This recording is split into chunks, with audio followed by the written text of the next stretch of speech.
이어서 오늘의 작전주를 가보도록 할 텐데요. 오늘은 또 금요일이기도 하고 행복한 좀 꿈 좀 꾸시라고 이런 격동기에 52주 신고가를 기록한 4인방에 대해서 한번 심층 분석을 해보도록 하겠습니다. 자, 4인방의 차트 또 모습 보시면서 나도 저거 있는데 뭐 하시면 좋겠고요. 없으시는 분들은 뭐야 왜 그래 좀 그 이유를 함께 좀 보는 그런 시간을 마련했으면 좋을 것 같습니다. 지금 국내 증시 힘든 건 뭐 여러분들이 더 잘 아실 겁니다. 무엇보다도 수급이 트럼프 쇼크는 트럼프 쇼크지만 수급이 굉장히 안 좋죠. 외국인 투매가 뭐 어제도 멈추지를 않습니다. 기간별로 보면 뭐 이번 달도 역전은 힘든 것 같아요. 8개월 연속 순매도가 거의 확실하게 되고 순매도 규모를 봤더니 작년 뭐부터 시작을 하면 거의 한 41조 정도의 주식을 팔아치웠습니다. 그렇다면 살아남을 종목이 거의 없죠. 외국인들이 8개월 이상 파는데 자 그래도 뭐 이런 테마라든가 작은 뭐 시총 2천억 미치 아니라 조단위 쪽에서 4인방 52주 신고가를 이번 주 내에도 기록하고 있고 어쩌면 오늘도 또 경신할 수 있는 그런 4개의 좀 중대형 기업들이 좀 있어서 소개를 하려고 합니다.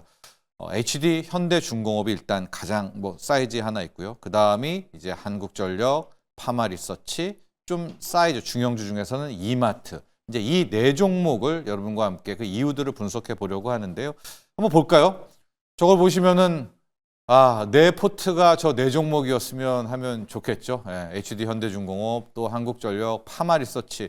파마리서치 같은 경우에는 정말 개인이 가장 좋아하는 차트입니다. 저런 변동성이라면 마음 소갈이 할 필요도 없겠죠. 어떤 고난도 없이 지금까지 52주 신고가를 가고 있는데 하나씩 간략하게 분석을 해보도록 하겠습니다. 먼저 HD 현대중공업 수급도 좋은데 실적이 무지막지했습니다. 어제 1분기 실적을 발표했는데 매출은 3조 8천억, 영업이익이 4,300억이 나왔었는데요. 영업이익이요. 무려 전년 동기 대비 1,900%가 늘어난 겁니다. 우리가 1,900%, 야 이럴 수가 있습니까? 아무리 조선을 해도 거의 20배 가까이가 늘어난 이제 그런 낙에 나오게 되니까 혹시 했었던 특히 대차와 공매도 세력이 어제 이 실적을 기점으로 완전히 쪼그라들었었거든요. 한번 보도록 할까요? 이게 HD 현대중공업의 지금 공매도하고 이제 대차를 보여드릴 텐데요. 이때 한번 보세요. 4월 초반부에 보면 공매도 비중이 20%, 30%까지 됩니다. 그러니까 이때만 해도 공매도 이제 세력들은 이제 조선 끝났다. 뭐 실적 나와봤자겠지라고 생각을 했는데 이후에 좀 줄다가 한 번 더 16%를 해서 2차 공격을 펼치려고 하다가 뭐 어제랑 최근에는 거의 전체 거래 중에서 5% 정도밖에 안 되거든요. 특히 이제 대차 쌓은 것도 보면 엄청 쌓아놓기 시작하다가 실질적으로 대차가 이제 서서히 풀리게 됐고요. 이 기점으로 주가는 오히려 한 번 더 치고 올라가는 이런 들을 보여서 역시 실적 앞에 장사 없다. 실적이 이렇게 밀어붙이니까 뭐 공매도 대차 모두 속수무책이었던 그런 흐름을 HD 현대중공업이 보여줬습니다. 자, 근데 이제 그래도 저는 약간은 아직은 조심해야 될 필요가 있다는 게 한미 통상협상 잘 됐다라고는 하지만 결국에는 우리가 지금 찾아올 거는 자동차잖아요. 그러면 뭘 내줘야 되는데 알래스카 가스뿐만이 아니라 조선 쪽에서도 우리가 뭘 더 빼오기는 힘들지 않을까라는 이제 그런 좀 부분들이 있어서 한미 통상 협상에 대해서 조금 마지막 변수가 있다는 점은 이 조선주, 특히 HD 현대중공업에서는 체크 포인트다. 이렇게 보시면 되겠고요. 다음은 한국전력입니다. 한국전력은 3월부터 누군가 예견했다는 듯이 외국인 기관들이 쌍끌이 매수가 들어왔고요. 4월부터는요. 외국인들이 거의 뭐 그냥 무조건 삽니다. 한전을요. 그래서 어제자 기준으로 4월 달에 외국인 순매수 1위 기업이 다른 곳이 아니었습니다. 바로 한국전력이 1위였었는데 액면으로 나오는 이야기는 이제 경기방어주라는 겁니다. 우리가 경기방어주 쉽게 이야기하는데 그 뜻은 뭐냐? 경기가 좋건 나쁘건 이 회사는 일정한 실적, 퍼포먼스가 나온다. 이 전력이잖아요. 예, 그렇죠? 우리가 전기요금 아무리 경기 불황해도 뭐 기본적인 걸 안 쓸 수가 없지 않겠습니까? 그래서 경기 방어주 성격을 어필을 했고 주가가 거의 2만 원대, 52주 이제 아까 신고가 그림을 보셨겠지만은 이제 2만 원 초반에서 지금 2만 5천 원, 거의 25%, 이제 30% 가까이가 치솟는 그런 52주 신고가를 이번 주에 기록한 종목이었었고요. 이유는 뭐냐? 가장 큰 이유는 국제 유가 급락입니다. 그러니까 오히려 트럼프 덕을 보는 거죠. 트럼프의 반값 유가 나오게 되면서 유가가 떨어지니까 항상 원재료를 수입하게 되는 한전은 유가 급락에 따른 수요, 비용 절감 매력이었었고요. 환율의 또 원화 강세의 대표 수혜주이기도 합니다. 막 1,500원 간다, 막 어렵고 하니까 오히려 과매도가 나왔다가 실질적으로 다 제끼고 환율이 떨어지면서 여기에 대한 수혜도 함께 나오면서 이제 52주 신고가 레벨로 완전히 올라섰습니다. 전기료 인상 부분 있잖아. 전기료 인상은 새로운 정부가 돼도 못하는 거 아니야. 그러면은 전기요금은 못 올려. 이거를 악재로 이제 생각하시는 분들이 있는데 지금 AI 시대 아니겠습니까? 이 정도의 지금 전기 요금을 붙잡아서는 우리 전력 대란이 난다는 그런 공감대가 일단 상당수 이제 에너지 학계에도 좀 펼쳐지고 있거든요. 그래서 6월 선거 끝나고 새로운 정부가 오더라도 전 정부, 그리고 이번 정부, 전 정부, 문재인, 윤석열 정부 때처럼 전기요금을 그렇게 무자비하게 말도 안 되게 누를 수는 없다. 좀 합리적인 요금 체계로 갈 수밖에 없다라는 것들도 체크 포인트여서 저는 오히려 한국전력 이제 52주 신고가를 이제 펼치고 하고 있지만은 향후 경기방어주의 성격, 그다음에 전기요금 부분까지 본다면 조금 더 갈 수 있지 않을까라고 이제 보고 있습니다. 세 번째가 파마 리서치입니다. 이제 파마 리서치는 하나 그림 한번 보시죠. 저 표라면 저 정도의 시세 나온 52주 신고가라면은 일단은 그 누구도 아마 이거를 포기하지 않으셨을 것 같아요. 왜냐하면 우리 개인이 힘들어하는 게 중간중간에 한 번에 이런 낙폭들이 나오거나 골이 나오면서 그때 물량을 뺏기거나 아니면 막 고민하거나 그런데 지금 표에 나오듯이 파마 리서치는 단 한 번도 최근 1년간 52주라는 게 이제 1년이잖아요.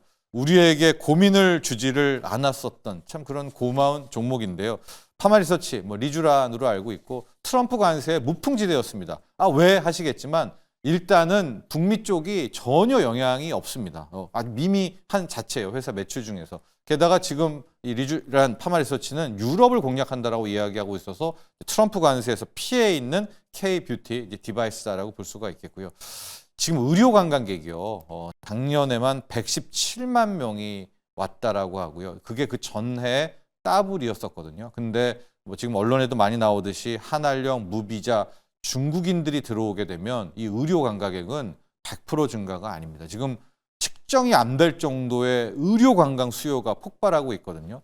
그 중에 상당수는 뭐 리쥬란을 하는 거죠. 리쥬란 시술을 하기 때문에 결과적으로 파마 리서치의 저런 그림은 결국 이 부분을 반영하지 않았나라고 보고 있어서 아마 지금도 너무 급하지 않나 생각했지만 이제 무비자 한알령 요 이슈에 한 텀 더 좀 포인트가 남지 않았는가, 뭐 상승의 오파는 뭐 이렇게 좀 바라보고 있습니다.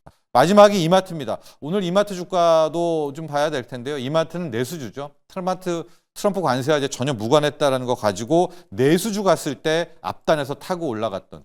그런데 좀 솟구쳤다가 등락이 좀 있다가 이마트 같은 경우에는 마음고생을 많이 했죠. 마지막에 지금 랠리가 나온 그런 측면인데 공교롭게도 이마트는 실적은 좀 약해요. 실적은 약한데 수급이 일단 좋고 그 다음에 테마를 갖고 있습니다. 앞서 3박까지 이야기했을 때 수급, 실적, 테마잖아요. 그중에서 보면 일단 테마가 너무나 좋은 게요. 트럼프 주니어 장남이 다음 주에 오게 되고 구체적 일정은 비공개라고 했는데 지금 속속 나오더라고요. 10대 재벌 총수도 만나고 거제 조선소도 간다라고 하고 있고 거기에 정용준 회장이 계속 좀 따라갈 것으로 보이고 있거든요. 그래서 기관들도 뭐 여러모로 보고 있나 봅니다. 지금 뭐 수급 차트 보시면은 기관들이 이마트는 2월부터 못 사서 안달입니다. 아주 탄탄한 수급 쪽의 기관이 버텨주고 있고 그다음에 아마 고물가 불경기해서 내수주, 미국의 필수 소비재처럼 이제 그런 유통기업이기도 하고요. 기관들이 2월부터 좀 이렇게 집중 매수한 것은 역시 홈플러스와 연관이 있다라고 보고 있습니다. 이제 홈플러스의 결말이 어떻게 날지 모르겠지만 그 매장이라든가 이런 부분을 이제 결과적으로 반사 이익은 이마트가 다 가져갈 수 있지 않겠는가라고 보고 있고 차기 정부의 이제 수혜 테마가 될 수도 있을 텐데.